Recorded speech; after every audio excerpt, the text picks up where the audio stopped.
الحمدللہ وکفا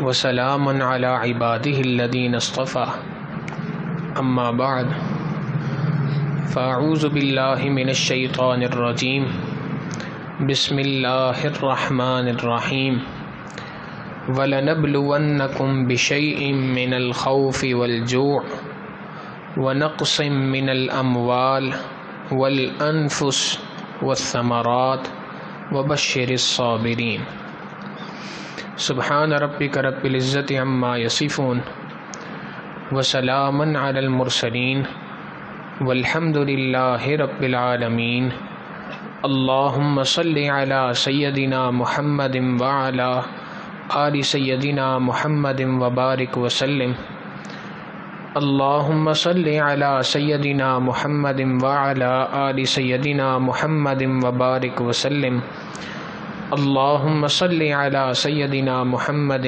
وعلی آل سیدنا محمد وبارک وسلم۔ آج کے اس موسٹ ماڈرن سائنٹیفک دور کے اندر دنیا تحقیق کے ذریعے اس بات پر پہنچی ہے کہ جو طالب علم حاصل کر رہا ہو اس کا امتحان ایک طرز پر نہیں لینا چاہیے، بلکہ اس کو مختلف طریقوں سے مختلف طرز کے اوپر اس کا امتحان لیا جائے، تب جا کے چیک کیا جاتا ہے کہ یہ طالب علم اس مضمون میں اس سبجیکٹ میں پاس ہوا کہ فیل ہوا۔ چنانچہ دنیا کی جو تعلیم ہے مختلف اسکولز میں، کالجز میں، یونیورسٹیز میں، وہاں پیپر ایک طرح کا نہیں بنایا جاتا بلکہ مختلف طریقوں کے پیپر بنائے جاتے ہیں۔ ایک کو کہا جاتا ہے یہ ٹرو فالس ہیں، ایک کو کہا جاتا ہے یہ ایم سی کیوز ہیں، ایک کو کہا جاتا ہے یہ سبجیکٹو پیپر ہے، ایک کو کہا جاتا ہے آبجیکٹو پیپر ہے۔ ایک ہی پیپر کو مختلف انداز میں بنا کر پیش کیا جاتا ہے، ایک شخص کا امتحان ایک ہی طرز پہ نہیں لیا جاتا۔ اور حقیقت یہی ہے کہ اگر اس بات پہ غور کیا جائے تو یہ کوئی نئی چیز دنیا کے اندر نہیں آئی۔ سائنس اس پر آج 1400 سال کے بعد، ہزاروں سال کے بعد بلکہ ریسرچ کر کے پہنچی ہے۔ اللہ رب العزت کا قرآن اس بات کو بہت پہلے انسانوں کو بتا چکا ہے۔ دنیا کے اندر انسان جو آیا، یہ دنیا دار العمل ہے، آخرت دار الجزا ہے۔ یہ دنیا امتحان گاہ ہے، اس کے اندر مؤمن آدمی سے، ایمان والے سے مختلف قسم کے امتحانات اللہ رب العزت نے لینے ہیں۔ اب یہ جو امتحانات لینے ہیں، ایسا نہیں ہے کہ ایک ہی طرز کا امتحان ہے، ایک ہی طرز کا پرچہ ہے، ہر کسی کو تھما دیا کہ یہ تمہارا پیپر ہے، تم نے اس کو سولو کر کے دے دینا ہے، حل کر دینا ہے اس کو۔ ایسا نہیں ہے، بلکہ اسی امتحان کے اللہ رب العزت نے مختلف درجات بنا دیے، مختلف طریقے بنا دیے۔ چنانچہ دنیا کے اندر انسان پر اللہ رب العزت نے فرما دیا کہ میں حالات کو ایک جیسا نہیں رکھوں گا۔ یہ حالات انسان پر آئیں گے، عدلتے بدلتے رہیں گے، حالات ایک جیسے حالات نہیں رہیں گے۔ کبھی حالات اچھے ہوں تو تمہارا پیپر ایک اور طرز کا ہوگا جس کو شکر کا پیپر کہتے ہیں۔ حالات بدل جائیں گے، خراب ہو جائیں گے، اب تمہارا شکر کا پیپر نہیں ہے، اب تمہارا صبر کا پیپر ہے۔ خود قرآن کریم میں اللہ رب العزت فرماتے ہیں وَتِلْكَ الْأَيَّامُ نُدَاوِلُهَا بَيْنَ النَّاسِ، ان ایام کو، ان دنوں کو ہم لوگوں کے درمیان عدلتے بدلتے رہتے ہیں۔ ایسا نہیں ہو سکتا کہ ایک بندے پہ ہمیشہ ایک ہی طرز کے حالات آتے رہیں، ممکن ہی نہیں ہے۔ چنانچہ جس کسی شخص پر ہوتا یہ ہے کہ جب اچھے حالات آتے ہیں تو وہ خوش ہوتا ہے، جب برے حالات آتے ہیں تو یہی انسان مایوس ہو جاتا ہے۔ قرآن کریم بھی اس بات کو اپنے انداز میں سمجھاتا ہے وَإِذَا أَنْعَمْنَا عَلَى الْإِنسَانِ أَعْرَضَ وَنَأَىٰ بِجَانِبِهِ، انسان کو جب اللہ رب العزت نعمتیں عطا کرتے ہیں، ان نعمتوں کے حاصل ہونے کے بعد ہونا تو یہ چاہیے تھا کہ یہ پروردگار کا شکر ادا کرتا، اللہ رب العزت کے دربار کی طرف لوٹتا، بار بار جاتا، اے میرے مالک آپ کا شکر ہے، آپ کا احسان ہے، میں تو ان نعمتوں کے قابل نہیں تھا مگر آپ نے یہ ساری نعمتیں عطا فرمائی۔ مگر ہوتا یہ ہے کہ اعرض ونأى بجانبی، انسان اپنے آپ کا منہ اس طرف سے موڑ لیتا ہے، اللہ کے دربار سے دور ہونا شروع ہو جاتا ہے۔ وَإِذَا مَسَّهُ الشَّرُّ فَذُو دُعَاءٍ عَرِيضٍ، اب جب اس انسان کو اللہ رب العزت فرماتے ہیں ہم کوئی تکلیف پہنچاتے ہیں تو لمبی چوڑی دعائیں مانگنا شروع کر دیتا ہے۔ تو دنیا پہ انسان میں اللہ رب العزت کی جانب سے دونوں حالات آنے ہیں، اور دونوں قسم کے حالات پر انسان کو ڈٹنا ہے۔ اچھے حالات ہوں شکر اختیار کرنا ہے، برے حالات ہوں تو صبر اختیار کرنا ہے۔ قرآن کریم کے اندر اللہ رب العزت نے پچھلی قوموں کے سینکڑوں واقعات بیان کیے، یہ سارے کے سارے واقعات کو دیکھ لیں۔ اللہ رب العزت نے کسی قوم کے صبر کا امتحان لیا، کسی قوم سے شکر کا امتحان لیا۔ سورہ کہف جو مشہور سورت ہے قرآن کریم کی، اس میں ایک واقعہ ہے اصحاب کہف کا۔ یہ چند نوجوان تھے جو ایک ایسے شہر میں رہا کرتے تھے جہاں پر بادشاہ بتوں کی پوجا کرنے والا تھا، بتوں کی پرستش کرنے والا تھا، بتوں کی عبادت کرنے والا تھا۔ ان نوجوانوں نے ایک مرتبہ اکٹھے ہو کے اس بات کا فیصلہ کیا کہ اب ہم اس بتوں کی عبادت سے، بتوں کی پوجا سے اب ہم بیزار ہو چکے ہیں، اور ہم مزید یہ پوجا نہیں کر سکتے، ہمیں اپنے پروردگار کی طرف لوٹنا ہے، ہم نے اس کی طرف جانا ہے، لہٰذا ہم اسی ہی کی عبادت کریں گے اور کسی کی عبادت نہیں کریں گے۔ جب انہوں نے اس بات کا فیصلہ کیا، بادشاہ وقت کو پتہ چلا، اب اس نے ان کے پیچھے فوج بھیجی۔ یہ کون ہوتے ہیں؟ میرے ملک کے اندر رہتے ہوئے میرے علاوہ کسی اور کے دین کی بات کرنے والے۔ اب جب پولیس والے، فوج والے ان نوجوانوں کے پیچھے آئے تو یہ بھاگے وہاں سے اپنی جان بچانے کے لیے۔ اب جب یہ جان بچانے کے لیے بھاگے تو بھاگ کر ایک پہاڑ کے اندر ایک غار تھا، اس غار کے اندر جا کے ٹھہر گئے۔ غار کو عربی میں کہف کہا جاتا ہے۔ چونکہ یہ غار والوں کا، اصحاب کہف کا واقعہ ہے، اس وجہ سے سورت کا نام بھی کہف پڑ گیا۔ تو یہ اللہ رب العزت نے حقیقتاً ان چند نوجوانوں سے صبر کا امتحان لیا، صبر کا پیپر تھا جو ان سے لیا۔ اسی کے مقابلے میں اسی واقعے کے فوراً بعد اللہ رب العزت ایک اور واقعہ بیان کرتے ہیں۔ دو نوجوان تھے، دو افراد تھے دنیا کے اندر، اللہ نے ان دونوں کو بڑے بڑے باغات عطا فرمائے تھے۔ اس واقعے کو قرآن کریم کی اصطلاح میں مفسرین نے اس واقعے کا نام اصحاب جنتین رکھا۔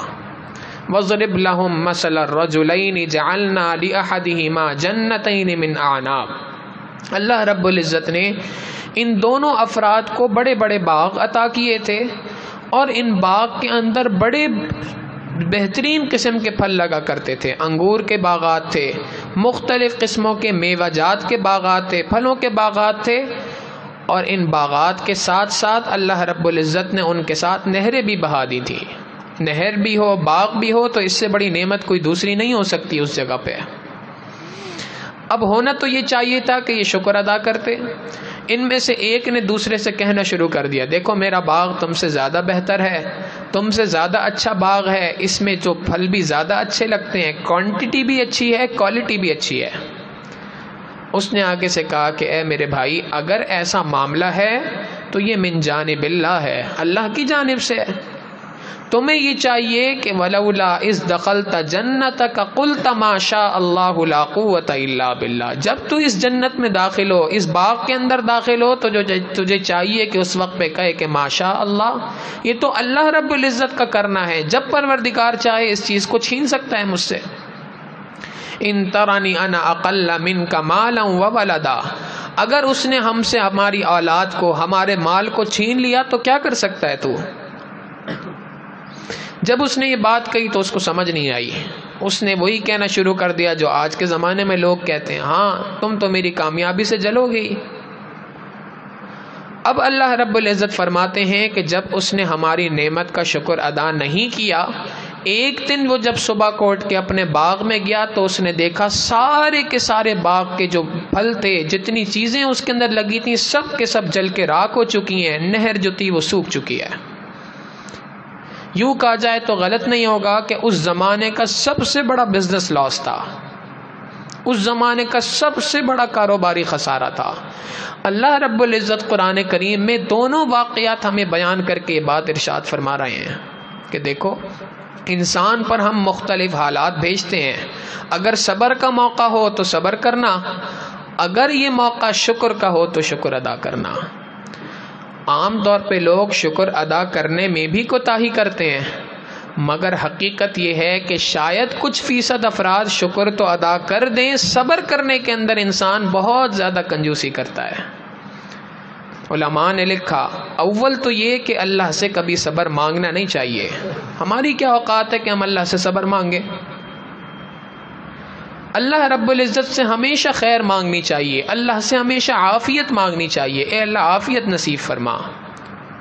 ایک اللہ والے نے ایک آدمی کو دیکھا، وہ دعا مانگ رہا تھا، اے اللہ مجھے صبر کی توفیق عطا فرما۔ انہوں نے کہا میرے بھائی تم اس قابل نہیں ہو، ہم اس قابل نہیں ہیں کہ اللہ سے صبر مانگیں، تمہیں چاہیے کہ وہ دعا مانگو جو اللہ کے محبوب صلی اللہ علیہ وسلم نے اپنی امت کو سکھائی۔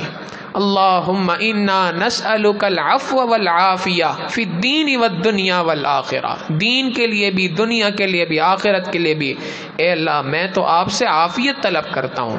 صبر مانگنے کی چیز نہیں ہے، ہم بہادر نہیں ہیں، اللہ کی ذات کے سامنے کمزور ہیں، اللہ سے مانگنا چاہیے اے اللہ۔ صبر کا امتحان تو لیا اس سے جاتا ہے جو پاس ہونے کا دعویٰ کرتا ہے۔ اے اللہ ہم تو پہلے ہی آپ سے فیل ہونے کا اقرار کرتے ہیں، اللہ آپ ہمیں امتحانوں میں نہ ڈالیے۔ مگر اس کے باوجود اگر اللہ رب العزت کی جانب سے کبھی صبر کا پیپر آ جائے، حالات برے ہو جائیں، اب صبر کے دامن کو ہاتھ سے چھوڑنا نہیں چاہیے۔ اور حقیقت یہ ہے، یوں کہا جائے تو غلط نہیں ہوگا کہ ہم نے ابھی برے حالات دنیا میں دیکھے نہیں ہیں۔ حالات کہتے کس کو ہیں؟ برے حالات کس چیز کو کہا جاتا ہے ہم نے دیکھا نہیں ہے۔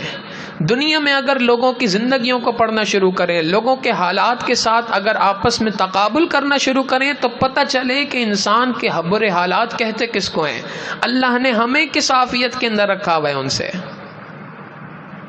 نبی علیہ الصلوۃ والسلام کی زندگی کو دیکھ لے بندہ، اللہ کے محبوب صلی اللہ علیہ وسلم نے یہاں تک ارشاد فرما دیا اپنی امت کے لیے جو 1400 سال کے اندر آنے والی ہے، فرمایا جب کبھی تمہارے اوپر کوئی غم آئے، جب کبھی تمہارے اوپر کوئی پریشانی آئے، میرے غموں کو یاد کر لینا، تمہیں اپنے غم بھول جائیں گے۔ جب کبھی تمہارے اوپر کوئی پریشانی آ جائے، جب کبھی تمہارے اوپر کوئی غم آ جائے، میرے غموں کو یاد کر لینا، تمہیں اپنے غم بھول جائیں گے۔ غور تو کرے نا، اللہ کے محبوب صلی اللہ علیہ وسلم اس دونوں جہاں کے سب سے بڑے سردار ہیں، محبوب کل جہاں ہیں، ساری کی ساری کائنات اللہ کے محبوب صلی اللہ علیہ وسلم کے لیے بنائی گئی۔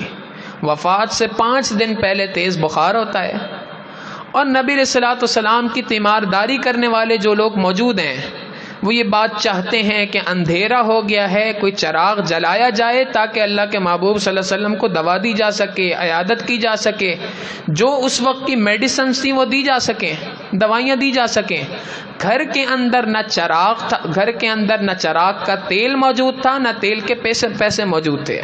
حضرت عائشہ صدیقہ رضی اللہ تعالیٰ عنہ اپنے پڑوس سے تیل ادھار مانگ کے لے کے آئیں، اس کو جلایا گیا تو اللہ کے محبوب صلی اللہ علیہ وسلم کی تیمارداری کی گئی۔ نبی علیہ الصلوۃ والسلام کی اس وقت پہ جو بیماری کا جو علاج کیا جا سکتا تھا وہ کیا گیا۔ محبوب کل جہاں ہے، اور حال یہ ہے کہ گھر کے اندر تیل موجود نہیں۔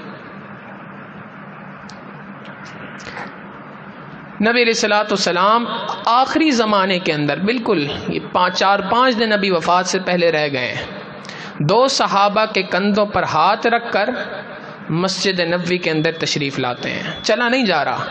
صحابہ خود فرماتے ہیں کہ اللہ کے محبوب صلی اللہ علیہ وسلم پاؤں اٹھا کر نہیں چل رہے تھے، پاؤں گھسیٹ کے چل رہے تھے، پاؤں اٹھایا نہیں جا رہا تھا، اور 2 صحابہ کے کندھوں پہ ہاتھ رکھا ہوا تھا۔ سر میں شدید درد تھا، شدت کی وجہ سے سر پر پٹی کسی ہوئی تھی، پٹی باندھی ہوئی تھی، اور آ کے پوچھ رہے ہیں اے لوگوں تم میں سے کون ہے جس کا میں نے ادھار ادا کرنا ہے، جس کا میرے اوپر قرضہ ہے میں نے ادا کرنا ہے۔ تو ایک شخص نے کھڑے ہو کے کہا کہ اللہ کے محبوب صلی اللہ علیہ وسلم آپ نے فلاں وقت میں مجھ سے 3 درہم لیے تھے بطور قرض کے۔ نبی علیہ الصلوۃ والسلام نے فرمایا ہاں میں نے لیے تھے ضرور، مگر اس کے بعد نبی علیہ السلام نے اپنے چچا زاد بھائی فضل ابن عباس رضی اللہ عنہ ان کو فرمایا اے فضل اس بندے کا قرضہ تمہارے ذمہ ہے۔ حضرت فضل ابن عباس رضی اللہ تعالیٰ عنہ فرماتے ہیں اے اللہ کے محبوب صلی اللہ علیہ وسلم میرے ذمہ ہے۔ نبی علیہ الصلوۃ والسلام نے پھر پوچھا کوئی اور ہے جس کا کوئی قرضہ ہو، کوئی لین دین ہو میرے اوپر؟ جب اطمینان ہو گیا تو اس کے بعد اللہ کے محبوب صلی اللہ علیہ وسلم واپس تشریف لے آئے اپنے حجرے کے اندر۔ اندازہ کریں 3 درہم کا قرضہ ہے اور وہ قرضہ ادا کرنے کے لیے جیب میں پیسے موجود نہیں ہیں۔ کن حالات کے اندر انہوں نے وقت گزارا ہوگا، کن حالات کو اللہ کے محبوب صلی اللہ علیہ وسلم نے جھیلا ہے دنیا کے اندر۔ حقیقت یہی ہے کہ ہم نبی علیہ الصلوۃ والسلام کے حالات کو دیکھ لیں، ہمیں اپنے غم بھول جائیں گے کہ ہم کس نعمتوں کے ساتھ دنیا کے اندر زندگی گزار رہے ہیں۔ نبی علیہ الصلوۃ والسلام کے منہ بولے بیٹے ہیں حضرت زید ابن حارث رضی اللہ تعالیٰ عنہ۔ اللہ کے محبوب صلی اللہ علیہ وسلم نے ان کو اپنا بیٹا بنا لیا تھا۔ ان کا نکاح نبی علیہ الصلوۃ والسلام نے اپنے یار غار سیدنا ابو بکر صدیق رضی اللہ تعالیٰ عنہ کی بڑی بیٹی حضرت اسماء بنت ابی بکر رضی اللہ تعالیٰ عنہ کے ساتھ کیا۔ یہ وہ صحابیاں ہیں جن کو یہ شرف حاصل ہے کہ جب نبی علیہ الصلوۃ والسلام غار ثور میں تھے اور وہاں پر روپوشی کی زندگی گزار رہے تھے تو اس وقت پہ یہ خدمت کے لیے آتی تھیں، چھوٹی تھیں عمر میں، تو یہ کھانا وغیرہ لے کر آیا کرتی تھیں، ابو بکر صدیق رضی اللہ تعالیٰ عنہ کے حوالے کیا کرتی تھیں۔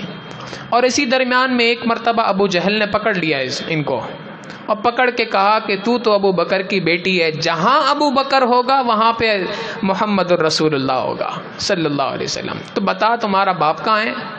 اب چھوٹی سی بچی ہے، مگر اللہ رب العزت نے ایمان اور اپنا خوف اتنا عطا کیا تھا، فرمایا کہ مجھے پتا تھا اگر میں کہہ دیتی میں نہیں جانتی تو میں جھوٹ بولتی، جھوٹ بولنا بھی گوارا نہیں تھا اور یہ بتانا بھی گوارا نہیں تھا کہ اللہ کے محبوب صلی اللہ علیہ وسلم کہاں ہیں۔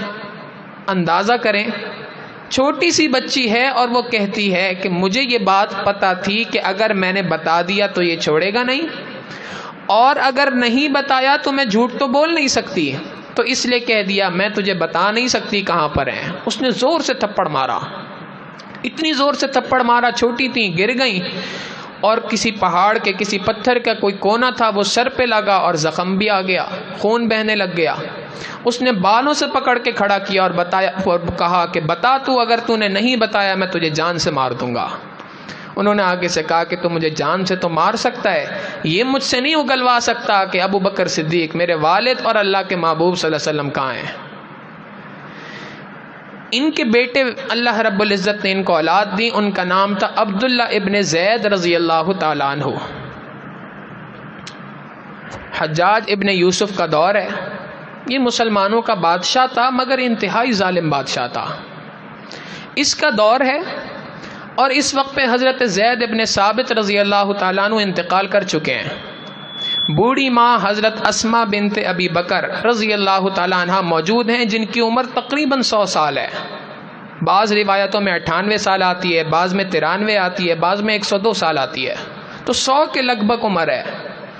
اور حال یہ ہے کہ بینائی جا چکی ہے، مکمل بینائی جا چکی ہے، اب بینائی بھی نہیں ہے، اور واحد سہارا گھر کا جو ہے وہ جوان بیٹا ہے عبداللہ ابن زید رضی اللہ عنہ۔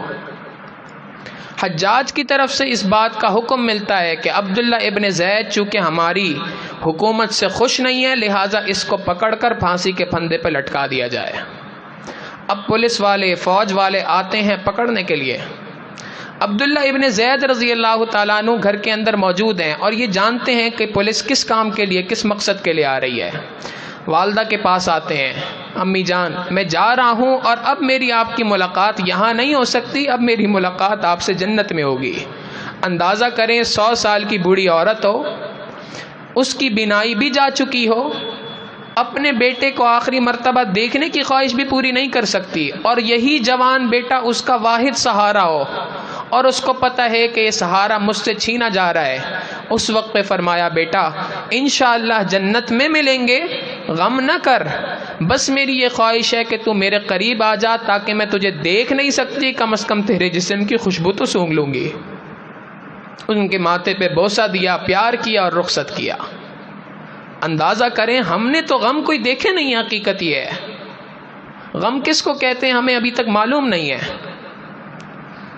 حضرت جنید بغدادی رحمۃ اللہ علیہ فرماتے ہیں میں بیت اللہ کا طواف کر رہا تھا، طواف کے درمیان میں نے دیکھا کہ ایک عورت طواف کر رہی ہے اور زور زور سے دعا مانگ رہی، یا اللہ میں تجھ سے اس حال میں بھی راضی، میں تجھ سے اس حال میں بھی راضی۔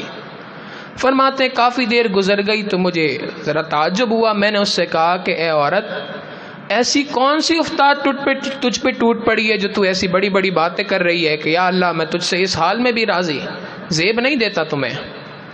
اس نے کہا جنید بغدادی بات دراصل یہ ہے، اللہ نے مجھے 3 بیٹے عطا کیے، میں گھر میں تھی اور میرے 2 بیٹے تھوڑے سے بڑے تھے، 8-9 سال 7 سال کی عمر کے جیسے ہوتے ہیں، اس عمر کے بچے تھے، وہ آپس میں کھیل رہے تھے اور میرا ایک دودھ پیتا بچہ تھا جس کو میں اپنے ساتھ لے کر اپنے باورچی خانے میں تھی اور تندور پہ روٹیاں پکا رہی تھی، اور وہ دونوں بچے کھیل رہے تھے آپس میں۔ اچانک مجھے ایک بچے کی چیخنے کی آواز آئی تو میں بھاگ کر گئی تو وہاں معاملہ کچھ اور پیش آیا تھا۔ معاملہ یہ پیش آیا تھا کہ وہاں پر جو ہے وہ بڑے بیٹے نے چھوٹے کو کہا کہ میں تجھے بتاؤں ابو جب بکری کو ذبح کرتے ہیں تو کیسے کرتے ہیں؟ اس نے کہا ہاں مجھے تو نہیں پتا کیسے کرتے ہیں، بتاؤ۔ اس نے کہا تم ایسے لیٹ جاؤ۔ اس نے چھوٹے بھائی کو لٹایا، تیز چھری موجود تھی اس کے گلے پہ چلا دی۔ اب بچہ تھا، اس کو تو نہیں پتا تھا کہ اس سے کیا ہونا ہے۔ اب جب اس نے خون کا فوارہ دیکھا اور بھائی کی چیخ دیکھی تو وہ وہاں سے بھاگ گیا۔ تو وہ عورت کہنے لگی جب میں وہاں گئی تو میرا وہ بچہ، اس کی گردن بالکل الگ ہو چکی تھی، وفات پا چکا تھا، خون سے لت تھا اس وقت پہ، اور وہ وہاں پر پڑا ہوا تھا۔ میں گئی اور جا کے اس کی لاش کو سیدھا کیا، ٹھیک کیا اس کو، اور اس کے بعد میں وہاں سے جیسی کمرے سے باہر نکلی تو مجھے اندازہ ہوا کہ میرا جو بڑا بیٹا ہے وہ ڈر کے مارے، خوف کے مارے کہ امی مجھے کیا کہیں گی، وہ کہیں چھپ گیا ہے۔ میں اس کو تلاش کرنے لگی۔ ہمارے گھر کے باہر ایک صحن تھا، اس کے اندر لکڑیوں کا ڈھیر پڑا تھا، وہ اس کے پیچھے جا کے چھپ گیا تھا۔ اب وہ جب اس کے پیچھے تھا تو وہاں پر جب چھپا تو پیچھے سے ایک سانپ آیا، سانپ نے اس کو ڈسا۔ جب میں وہاں گئی تو میں نے دیکھا کہ سانپ کے ڈسنے کی وجہ سے وہ بھی وفات پا چکا ہے۔ میں نے اس کو اٹھایا اور اٹھا کر لے کے آئی، اپنے چھوٹے بچے کے ساتھ اس کی بھی لاش کو رکھا۔ اب دونوں کی لاش رکھنے کے بعد مجھے یاد آیا کہ میں اپنے تیسرے بچے کو وہاں تندور کے پاس چھوڑ کے آئی ہوں۔ میں بھاگ کر وہاں پہ گئی، میں وہاں پہ گئی تو میں نے وہاں پہ جا کے دیکھا کہ وہ میرا تیسرا بیٹا جو دودھ پیتا بچہ تھا وہ مجھے نہ پا کر وہ رونے لگا، اور روتے روتے کھسکتے کھسکتے وہ آگے بڑھا اور تندور کے اندر جا گرا تھا، اس کی لاش بھی جل چکی تھی۔ میں نے اس کی لاش بھی وہاں سے نکالی، تینوں کو نہلایا، کفنایا، دفنایا، اور تینوں کو دفن کر کے اب میں بیت اللہ میں آئی ہوں، طواف کر رہی ہوں، اللہ سے کہہ رہی ہوں یا اللہ میں تجھ سے اس حال کے اندر بھی راضی ہوں۔ غم کسے کہتے ہیں ہم نے تو دنیا میں دیکھا ہی نہیں ہے کس کو کہتے ہیں۔ بہادر شاہ ظفر مسلمانوں کا بادشاہ تھا، مغل زمانے کا آخری بادشاہ۔ انگریزوں نے جب اس کو گرفتار کیا تو گرفتار کر کے اس کو جیل کے اندر قید کر دیا۔ اللہ نے اس کو 11 بیٹے عطا کیے تھے، گرفتار کر کے جیل میں قید کر دیا۔ ایک دن ایک انگریز افسر آیا، اس نے آ کے اس کو جیل سے نکالا، ایک کرسی پہ بٹھایا، کہنے لگا آپ بادشاہ ہیں اور بادشاہ کی تو اپنی ایک حیثیت ہوا کرتی ہے، اور آپ کو جیل کی کوٹری کے اندر ڈالا ہوا ہے، یہ آپ کی شایان شان نہیں ہے۔ لہٰذا میں نے بات کی ہے ہماری حکومت سے، اور جو برطانیہ کا جو بڑا وائسرائے ہے اس کے سامنے آپ اس کے ساتھ آپ کا ایک کھانا طے کیا گیا ہے، آپ کو وہاں پر ایک عالی شان کھانا کھلایا جائے گا، لہٰذا آپ تیار ہو جائیں۔ اچھے کپڑے جو آپ کے شاہی اپنے مغل طور طریقے کے کپڑے ہوتے ہیں وہ کپڑے آپ کو پہنائے جائیں گے، آپ کو وہ دیے جائیں گے، اچھے طریقے سے تیار ہوئیں، وہاں پہ آئیں، وہاں پر آ کر آپ سے بات چیت کی جائے گی۔ اب بادشاہ کو اچھے کپڑے پہنائے گئے، اس کو بالکل بادشاہ شاہانہ طریقے سے اس کو پروٹوکول دیا گیا، اور اس پروٹوکول کے ساتھ اس کو انگریزوں کے دفتر میں جو آفس تھا، جو بھی جگہ تھی وہاں پر لے جایا گیا اور دسترخوان پر بٹھایا گیا۔ بادشاہ کے سامنے طرح طرح کی ڈشز موجود ہیں، ڈھکی ہوئی ہیں۔ جو انگریز وہاں موجود تھے انہوں نے کہا بادشاہ سلامت، آپ بادشاہ تھے یہاں کے، لہٰذا آپ کھانا کھانا شروع کیجئے۔ اس نے ایک ڈش کا ڈھکن اٹھایا تو اس کے ایک بیٹے کا سر موجود، دوسری ڈش کا ڈھکن اٹھایا دوسرے بیٹے کی کا سر موجود، 11 اس کے جوان بچے تھے، 11 بیٹے تھے، 11 بیٹوں کے سر کاٹ کے اس وقت پر وہاں پہ ڈشز کے اندر اس کے سامنے پیش کیے گئے تھے کہ بادشاہ سلامت یہ آپ کی دعوت ہے۔ آپ غور کریں، آج اگر کسی شخص کا ایک جوان بیٹا فوت ہو جائے اس کی کیا حال ہوتی ہے، کیا حالت ہوتی ہے؟ یہاں پر یہ بادشاہ ہے، 80 سال سے زیادہ عمر ہے، اس عمر کے اندر اس کے سامنے 11 کے 11 اس کے بیٹوں کے سر کاٹ کے رکھ دیے گئے ہوں، کن حالات کے اندر زندگی گزار رہا ہوگا؟ تو حقیقت یہی ہے، ہم اگر یوں کہیں تو غلط نہیں ہوگا، ہم نے دنیا کے اندر غم دیکھے ہی نہیں کہ کس کو کہتے ہیں۔ ہم اپنی زندگی کو دیکھتے ہیں کہ پچھلے حالات سے تقابل کر کے دیکھ رہے ہوتے ہیں، پہلے حال ایسا تھا، ابھی تھوڑا سا حال بدل گیا، ہم سمجھتے ہیں ہم سے بڑا مصیبت کے اندر تو کوئی ہے ہی نہیں۔ ہم اگر دنیا کے اندر واقعی نظر ڈالیں تو پتہ چلے تاریخ کے اندر ایک سے بڑھ کر ایک دردناک واقعات موجود ہیں، ہمارے اوپر تو کوئی غم آئی نہیں ہے۔ تو حقیقت یہی ہے کہ انسان کو اگر اللہ رب العزت کی جانب سے اچھے حالات آ جائیں تو اس نے شکر کرنا ہے، اور اگر برے حالات آ جائیں تو ان برے حالات میں انسان نے صبر کرنا ہے۔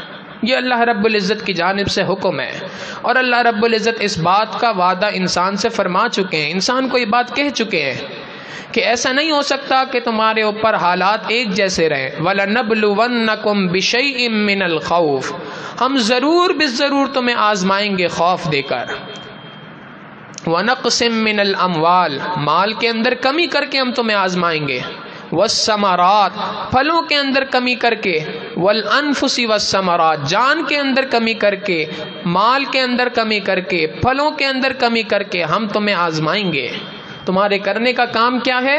وَبَشِّرِ الصَّابِرِينَ، خوشخبری ہے صبر کرنے والوں کے لیے۔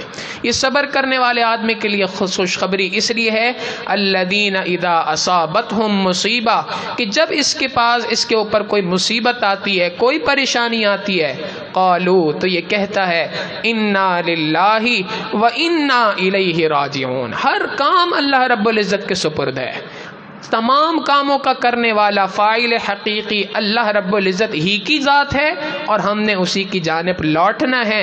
اللہ رب العزت فرماتے ہیں جو کوئی شخص بھی اپنے کاموں کو اللہ کے سپرد کر دیتا ہے، اولئک علیہم صلوات من ربہم ورحمہ، یہ وہ لوگ ہیں جن پر اللہ رب العزت کی جانب سے رحمت ہی رحمت ہے، واولئک هم المہتدون، یہی وہ لوگ ہیں جو ہدایت یافتہ ہیں۔ تو اصل بات سمجھنے کی یہ ہے کہ دنیا کے اندر انسان پر غم تو آئیں گے، اور یہ آتے رہتے ہیں، پریشانیاں انسان پر آئیں گی۔ دری دنیا کسے بے غم نہ باشد، اگر باشد بنی آدم نہ باشد، اس دنیا کے اندر ہر انسان پہ اچھے برے حالات آتے ہیں۔ اگر کوئی شخص یہ کہے کہ مجھ پہ غم نہیں آئے تو وہ بنی آدم میں سے نہیں ہو سکتا، بنی آدم میں سے ہو اور اس پہ غم نہ آئے ممکن نہیں ہے۔ ہاں البتہ ایک بات پکی ہے، اور اس بات پر ہمیں غور کرنا چاہیے کہ ہمارے بڑوں کی زندگی میں اتنے بڑے بڑے حالات آ گئے، اتنا کچھ ہو گیا، اور ان کی زندگی خوش و خرم گزر رہی ہے۔ ان کی زندگی تھوڑے سے عدل بدل جائیں تو ساری کی ساری ہمیں لگتا ہے دنیا ہی ہمارے لیے ختم ہو گئی ہے۔ فرق کیا ہے؟ فرق ایک ہی ہے، نبی علیہ الصلوۃ والسلام نے فرمایا جس کسی شخص نے آخرت کو اپنا غم بنا لیا، اللہ رب العزت دنیا کے غموں سے اس کو نجات عطا فرماتے ہیں۔ جو کوئی آخرت کے غم کو اپنا غم بنا لیتا ہے، دنیا کے سارے غموں سے اللہ اس کی جان چھڑا دیا کرتے ہیں۔ دنیا میں حالات اس کے لیے بھی عدلتے بدلتے ہیں، مگر اس کے لیے جو حالات بدلتے ہیں اس سے اس کے اوپر کوئی اثر نہیں ہوتا۔ ہمارے حضرت فرماتے ہیں کہ اس کی مثال بالکل ایسی ہے، ایک شخص شیشے کے کمرے کے اندر بند ہو، اب وہ دیکھے چاروں طرف آندھی طوفان ہے، درخت ہل رہے ہیں، گر رہے ہیں، سائن بورڈز گر رہے ہیں، بہت زیادہ طوفان مچا ہوا ہے، مگر وہ تمام چیزوں کو دیکھ سکتا ہے، مگر اس کی اپنی ذات بڑی پرسکون ہوتی ہے۔ کیوں؟ شیشے کے کمرے کے اندر بند ہے۔ فرماتے ہیں اللہ والوں کی مثال بھی ایسی ہوتی ہے، جس کسی شخص نے آخرت کو اپنا غم بنا لیا، دنیا کے غم جیسے بھی اس کے اوپر آ جائیں اس کی زندگی کے اندر کوئی تبدیلی نہیں آتی، اندر بڑا پرسکون رہتا ہے، دل بڑا پرسکون رہتا ہے، دل سکون و اطمینان کی حالت کے اندر ہوا کرتا ہے۔ آج ہمارا معاملہ یہ ہے کہ ہمارے اوپر حالات کی تھوڑی سی تبدیلی آئی ہے، ہم پریشان ہیں۔ جس بندے سے بات کرو ہر بندہ پریشان ہے، جی پیٹرول اتنا مہنگا ہو گیا، ڈالر فلاں جگہ پہ پہنچ گیا، مہنگائی دیکھیں چینی کہاں سے کہاں پہنچ گئی، آٹا کہاں سے کہاں پہنچ گیا۔ بھائی یہ پریشانی ہے، اس کی پریشانی نہ ہونے سے کوئی شخص بھی انکار نہیں کر سکتا کہ پریشانی نہیں ہے، مگر یہ پریشانیاں زندگی کے اوپر اثر انداز نہیں ہونی چاہیے۔ ہمارے حضرت کے مدرسے میں جنگ کے اندر چند طلباء بیٹھے ہوئے تھے، تو ایک طالب علم نے دوسرے کو بتایا، اوئے تمہیں پتہ ہے کہ آٹا مہنگا ہو گیا ہے، تمہیں پتہ ہے کہ آٹا مہنگا ہو گیا ہے۔ اس نے آگے سے جواب دیا، مہنگا کیا ہے تو اپنے لیے کیا ہے، ہمیں تو پکی پکائی دیتا ہے۔ مہنگا کیا ہے تو اپنے لیے کیا ہے، ہمیں تو پکی پکائی دیتا ہے۔ واقعی بات یہی ہے۔ اس طالب علم کو کیا فکر، کیا غم کہ بھائی آٹا 120 روپے کلو ہے، 100 روپے کلو ہے، 90 روپے کلو ہے یا 50 روپے کلو ہے۔ جو کوئی شخص بھی آخرت کے غم کو اپنا غم بناتا ہے، اللہ رب العزت دنیا کے غموں سے اس کو نجات عطا فرما دیتے ہیں۔ دنیا کے غم اس کے لیے غم نہیں رہا کرتے۔ جنید بغدادی رحمۃ اللہ علیہ کا غالباً واقعہ ہے، ایک مرتبہ بیٹھے ہوئے تھے ایک جگہ پہ، کسی نے آ کے بتایا کہ حضرت آپ کا جو تجارتی جہاز جا رہا تھا فلاں جگہ پہ وہ ڈوب گیا ہے اور سارا کا سارا مال کا نقصان ہو گیا ہے۔ حضرت بیٹھے ہوئے تھے، فرمایا الحمدللہ۔ اب سب حیران ہو گئے، یہ کون سی بات ہے الحمدللہ پڑھنے کی۔ تھوڑی دیر کے بعد ایک اور شخص آیا بھاگتا ہوا، حضرت وہ جو پہلی خبر آئی تھی وہ غلط تھی، سارے جہاز ڈوب گئے، آپ کا جو جہاز تھا وہ بچ کے ساحل تک پہنچ گیا۔ حضرت نے پھر فرمایا الحمدللہ۔ اب آنے والا شخص حیران ہے اور پوچھ رہا ہے، حضرت یہ بات سمجھ نہیں آئی، پہلے جب آپ کو بتایا کہ جہاز ڈوب چکا ہے تب بھی آپ کہہ رہے ہیں الحمدللہ، اب جب بتایا کہ جہاز بچ گیا ہے تب بھی آپ کہہ رہے ہیں الحمدللہ۔ فرمایا بھائی بات دراصل یہ ہے کہ جب مجھے خبر ملی کہ میرا جہاز ڈوب چکا ہے، میں نے فوراً اپنے دل کی طرف متوجہ ہوا کہ کہیں اس کے ڈوبنے کی خبر سے میرے دل میں کوئی غم تو پیدا نہیں ہوا۔ اگر غم پیدا ہوا تو اس کا مطلب ہے آخرت کا غم دل کے اندر نہیں ہے۔ تو میں نے دیکھا کہ واقعی کوئی غم پیدا نہیں ہوا، تو مجھے اطمینان ہو گیا کہ الحمدللہ آخرت کا غم دل کے اندر موجود ہے۔ پھر ایک شخص آیا، اس نے آ کے اطلاع دی کہ جہاز ڈوبا نہیں ہے، بچ گیا ہے۔ میں نے پھر دل کی کیفیت کو دیکھا، کہیں ایسا تو نہیں کہ اس دل کے اندر خوشی آ رہی ہے، اس کا مطلب آخرت کا غم ختم ہو چکا ہے۔ میں نے دیکھا کہ نہیں، کوئی خوشی موجود نہیں اندر۔ میں نے پھر الحمدللہ پڑھا کہ الحمدللہ آخرت کا غم دل کے اندر موجود ہے۔ جس شخص کی زندگی کے اندر آخرت کا غم موجود ہوتا ہے، اللہ رب العزت اس کو دنیا کے غموں سے نجات عطا فرما دیتے ہیں۔ دنیا کے غم اس کے لیے کوئی غم نہیں رہتے، وہ ہر حالات کے لیے تیار ہو جاتا ہے۔ اس کے ذہن میں بس ایک بات ہوتی ہے کہ میرا مالک مجھے اس حال کے اندر بھی دیکھ رہا ہے، جس حال میں میرے پروردگار نے مجھے رکھا ہے وہی حال اچھا ہے۔ نہ ہجر اچھا ہے، نہ وصال اچھا ہے، یار جس حال میں رکھے وہ حال اچھا ہے۔ پروردگار عالم نے میرے لیے جو فیصلہ کر لیا وہی فیصلہ میرے لیے بہتر ہے۔ لہٰذا ضرورت آج اس بات کی ہے کہ ہم دنیا کے ان غموں سے اگر جان چھڑانا چاہتے ہیں، آخرت کے غم کو اپنا غم بنا لیں۔ جس کسی شخص نے آخرت کے غم کو اپنا غم بنایا، اللہ رب العزت فرماتے ہیں یجعل لہ مخرجا، ہم تنگی میں سے اس کے لیے راستہ نکال دیتے ہیں، ویرزقہ من حیث لا یحتسب، وہاں سے اس کو رزق عطا فرماتے ہیں جہاں سے رزق کا اس کو گمان بھی نہیں ہوتا۔ صحابہ رضی اللہ تعالیٰ عنہ مجمعین کی زندگی کے اندر دیکھیں، ایک صحابی نبی علیہ الصلوۃ والسلام کے پاس آئے، اے اللہ کے محبوب صلی اللہ علیہ وسلم، فلاں جگہ پہ میں قضائے حاجت کے لیے گیا تھا، وہاں میں نے دیکھا کہ قریب میں ایک چوہے کا بل تھا، چوہا بل کے اندر گیا، اس نے وہاں سے باہر آیا تو اس کے منہ میں 1 دینار تھا، میرے سامنے لا کے اس نے چھوڑ دیا۔ پھر اندر گیا، تھوڑی دیر کے بعد آیا، دوسرا دینار تھا، لا کے میرے سامنے چھوڑ دیا۔ پھر اندر گیا، ایک اور دینار لے کے آیا، میرے سامنے لا کے چھوڑ دیا۔ تو یہ سارے دینار لے کے آیا تھا، یہ میں آپ کی خدمت میں لے کے آیا ہوں کہ ان تمام دینار کا کیا حکم ہے؟ نبی علیہ الصلوۃ والسلام نے فرمایا یہ تمہارا رزق ہے جو اللہ نے تمہیں عطا کیا ہے، لے جاؤ اس کو اپنے ساتھ۔ غور کریں، صحابہ رضی اللہ تعالیٰ عنہ مجمعین نے جب اس دنیا کے غموں سے اپنے آپ کو فارغ کر کر آخرت کو اپنا غم بنا لیا تھا، اللہ رب العزت ان کو بلوں سے رزق عطا فرما رہے تھے۔ اور آج جب ہم نے اپنی زندگی کے اندر آخرت کے غم کو غم نہ بنایا، دنیا کے غموں کو غم بنا لیا، آج ہمارا سارا کا سارا رزق بلوں کی نظر ہے جی، بجلی کا بل، گیس کا بل، فلاں بل، فلاں بل، فلاں بل، جس سے پوچھو جی بل آتے ہیں، سارا کا سارا اس مہینے کی سیلری ختم ہو جاتی ہے۔ ایک صاحب کہنے لگے جی مہینے کی 5 تاریخ ہوتی ہے، 1 تاریخ کو تنخواہ ملتی ہے، 5 تاریخ کو میں اس بات میں مطمئن ہوتا ہوں کہ میری تنخواہ ختم ہو گئی اور کسی کا ادھار مجھ پہ باقی نہیں ہے، حال تو یہ چل رہا ہے میرا۔ تو واقعی دنیا کے اندر لوگوں کا حال تو یہی چل رہا ہے، 5 تاریخ ہوئی، سارے کے سارے قرضے نمٹا کے فارغ ہو گئے، تنخواہ ختم ہو گئی، کہتے ہیں جی بہت اچھا ہے کہ چلو کم از کم قرضہ تو ختم ہو گیا۔ 25 دن کیسے گزارا کرنا ہے، اس کے لیے ایک نیا غم ہے۔ آخرت کو اگر اپنا غم بنائیں گے، اللہ رب العزت ان تمام غموں سے انسان کو نجات عطا فرمائیں گے، اس کو اللہ رب العزت وہاں سے رزق عطا فرمائیں گے جہاں سے رزق کا گمان بھی انسان کو نہیں ہوتا۔ اللہ رب العزت سے دعا ہے اللہ رب العزت ہمیں بھی آخرت کے غم کو اپنا غم بنانے کی توفیق عطا فرمائے اور دنیا کے غموں سے ہماری جان چھڑائے۔ وآخر دعوانا ان الحمد للہ رب العالمین۔